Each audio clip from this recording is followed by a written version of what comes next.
Jason, Medicare has always been a complex arena. People are left to their own devices to try to educate themselves, find partners that can help figure out what's right for them and their families.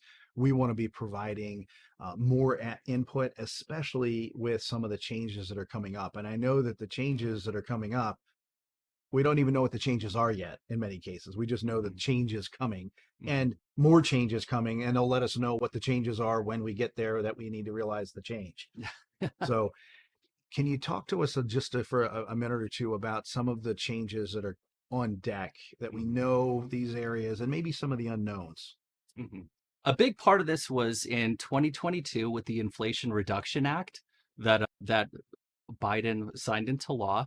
Before with Medicare beneficiaries and Medicare Part D, there was four different stages of drug coverage. So there was your deductible where you're paying everything. Then you get into the initial coverage where you're paying copays when you go pick up your medications. Then once you have spent a certain amount, then you get into the coverage gap that used to be called the donut hole. In there, you are spending about 25% of the retail cost of your medications. And then once you spend a certain amount, then you get into catastrophic coverage where you don't pay anything else. Now, next year, what's going to happen is they've eliminated the donut hole, which is huge. I think it's a big win for beneficiaries. Yeah. And so now the way it's going to work is there's going to be a deductible. So the standard deductible next year is $590. Then once you satisfy the deductible, then you get into the coverage phase. And once you're in the coverage phase, you're paying copays.